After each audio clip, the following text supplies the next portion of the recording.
الذي لا إله إلا هو الحي القيوم وأتوب إليه أستغفر الله العظيم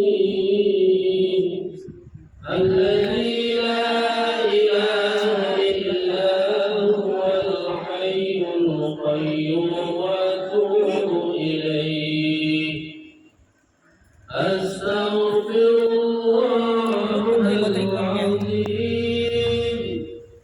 الذي لا إله إلا هو الحي القيوم وأتوب إليه إنه هو التواب الرحيم أستغفر الله رب البرايا أستغفر الله من الخطايا أستغفر الله رب البرايا أستغفر الله من الخطايا أستغفر الله رب البرايا أستغفر الله من الخطايا ربي زدني علما نافعا ووفقني عملا مقبولا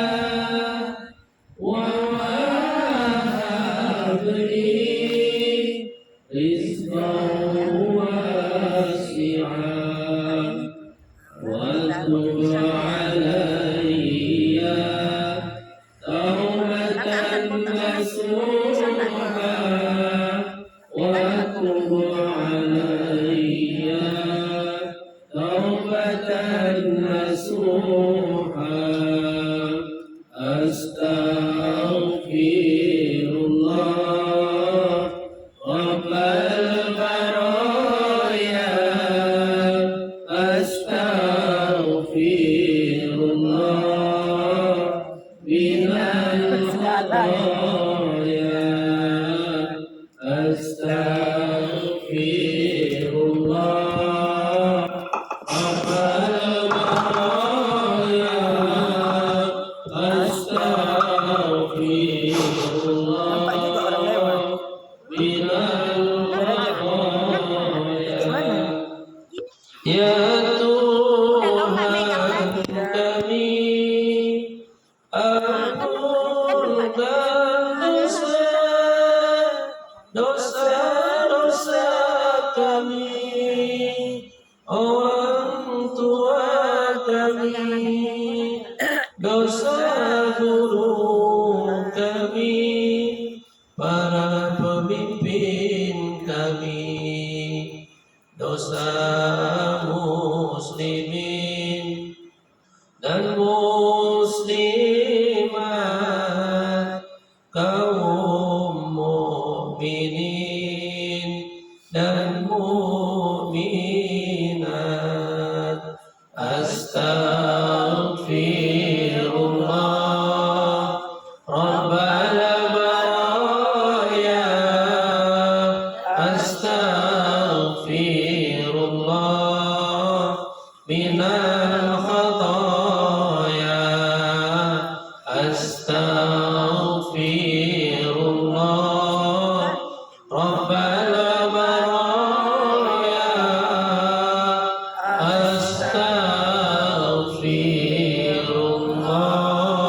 Astaghfirullah minal khataya. Ya salam Ya salam, ya salam, salimna wal muslimin. Ya salam, ya salam, ya salam, salimna wal muslimin. Ya salam, ya salam,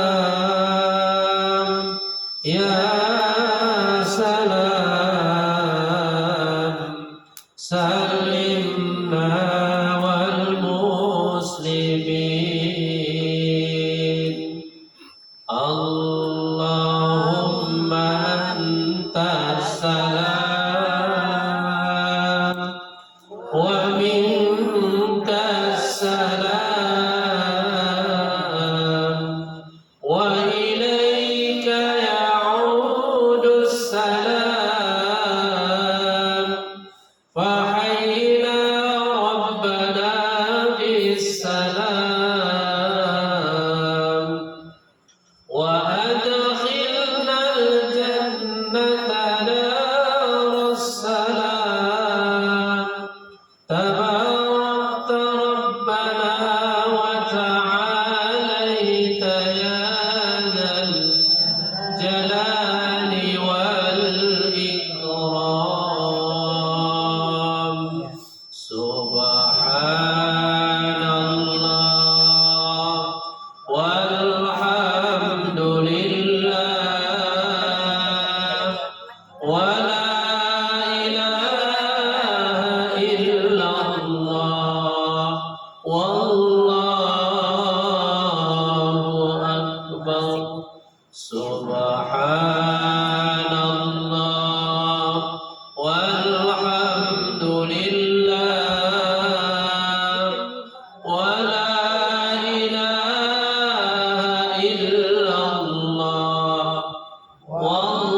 والله أكبر سبحان الله والحمد لله ولا إله إلا الله والله أكبر حسبنا الله ونعم الوكيل نعم المولى ونعم النصير حسبنا الله ونعم الوكيل نعم المولى